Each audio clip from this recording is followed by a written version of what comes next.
विमल बहुत परेशान था। उसे समझ में नहीं आ रहा था कि वो इस परिस्थिति से कैसे निपटे।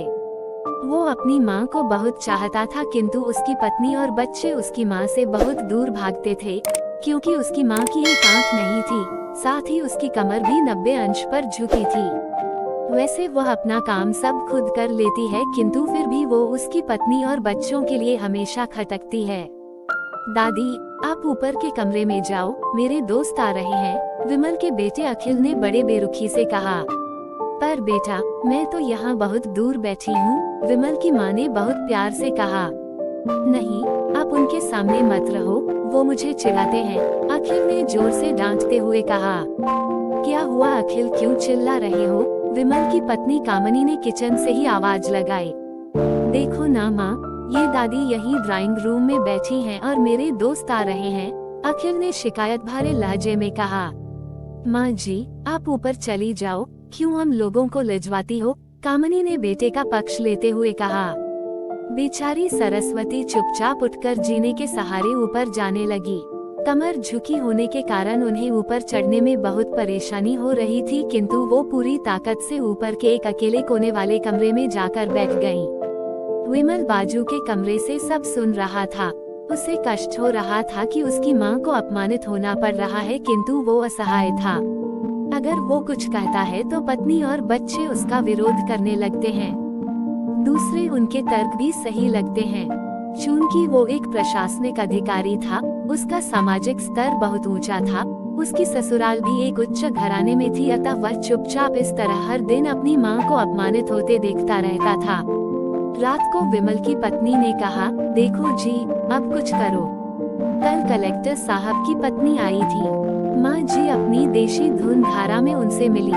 मुझे बहुत शर्म आ रही थी बताते हुए कि ये मेरी सास हैं।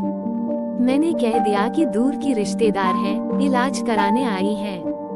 विमल को रोना आ गया, किंतु फिर भी वह चुप रहा। उसे समझ में नहीं आ रहा था कि वो क्या करे। अपने बेटे की मन स्थिति को सरस्वती अच्छी तरह से जानती थी और बेटे को कोई कष्ट न हो इसलिए वो हर बात को चुपचाप सह लेती थी। विमल बहुत उदास रहने लगा। एक तरफ परिवार और सामाजिक स्तर पर जीने की प्रतिबद्धता थी, तो दूसरी ओर माँ। आखिर माँ से अपने बेटे की यह हालत नहीं देखी गई। एक दिन उसने अपने बेटे से कहा, विमल बहुत दिन हो गए हैं, मैं अपने गांव जाना चाहती हूँ, मुझे वहाँ पहुँचा दो, मेरा यहाँ मन नहीं ला रहा। किंतु माँ, वहाँ तो कोई नहीं है, तुम्हारी देखभाल कौन करेगा? विमल ने आश्चर्य से पूछा।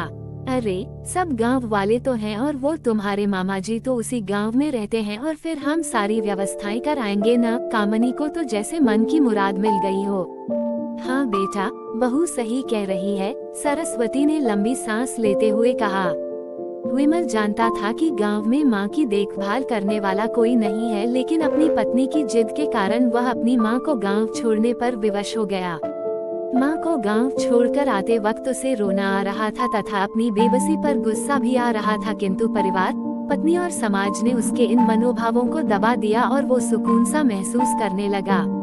कुछ दिनों के बाद उसके चाचा, जो अमेरिका में रहते थे, आने वाले थे। जब विमल बहुत छोटा था, उसके पिता जीवित थे तब वो भारत आए थे और उसके बाद वो अब भारत आने वाले थे। पूरा परिवार और आस पड़ोस बहुत उत्साहित था। अमेरिका से विमल के डॉक्टर चाचा आ रहे थे। डॉक्टर रमेश ने जैसे ही घर में कदम रखा, सबने मिलकर बहुत उत्साह से उनका स्वागत किया। क्यों विमल भाभी नहीं दिख रही, कहाँ है? डॉक्टर रमेश ने उत्सुकता पूर्वक पूछा। जी वो गांव में रहती हैं, यहाँ उनका मन नहीं लगा, कामनी ने सपाट लहजे में उत्तर दिया। डॉक्टर रमेश ने विमल की ओर देखा तो विमल ने अपनी आंखें झुका ली। डॉक्टर रमेश सब समझ गए, बोले, कल हम भाभी से मिलने गांव चलेंगे सब लोग। दूसरे दिन सभी लोग गांव के घर में पहुँचे। देखा कि सरस्वती को बहुत तेज बुखार है और वो पलंग पर असहाय पड़ी है। डॉक्टर रमेश दौड़कर सरस्वती के पास गए, उनके पैर छूकर रोने लगे। सरस्वती की ये हालत उनकी कल्पना से परे थी। वाह बेटा विमल, तूने तो नाम उजागर कर दिया। अपनी माँ की ये हालत देखकर तुझे तो शर्म भी नहीं आ रही होगी। डॉक्टर रमेश ने विमल को लगभग डांटते हुए कहा। नहीं देवर जी, विमल का कोई दोष नहीं है, मैं खुद गांव आई थी। सरस्वती ने अपने बेटे का बचाव किया। मुझे सब पता चल गया भाभी, आप चुप रहो। क्यों बहू, तुम्हें अपनी सास की कुरूपता पसंद नहीं है?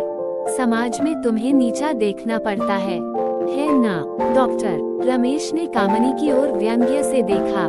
कामनी निरुत्तर होकर विमल को देखने लगी।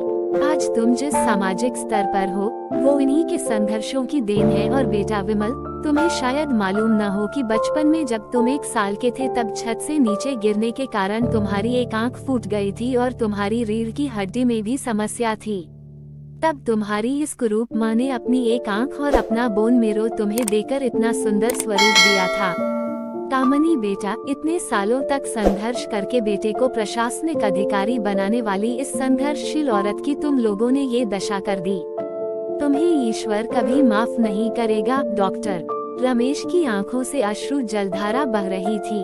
अब भाभी, आप मेरे साथ अमेरिका जाएंगी, यहाँ इन स्वार्थी लोगों के बीच नहीं रहेंगी। डॉक्टर रमेश ने सरस्वती से कहा, विमल को तो काटो तो खून नहीं था।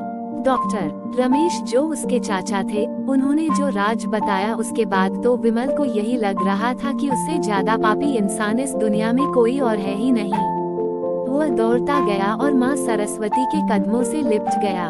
माँ, मेरा अपराध अक्षम्य है। मैं जानबूझकर चुप्पी साधे रहा, आपका अपमान करवाता रहा। अब सिर्फ आप ही उस घर में मेरे साथ रहेंगी और कोई नहीं। विमल ने आग्नेय दृष्टि से अपनी पत्नी और बच्चों को देखा। कामनी को भी बहुत पश्चाताप हो रहा था, किंतु उसकी हिम्मत नहीं हो रही थी कि वो सरस्वती से आंख मिलाए।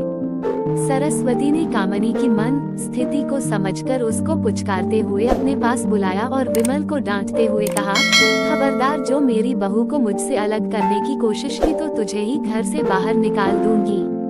कामनी और बच्चों ने सरस्वती के पैर पड़ते हुए अपने व्यवहार पर माफी मांगी और माँ के हृदय ने सबको माफ कर दिया।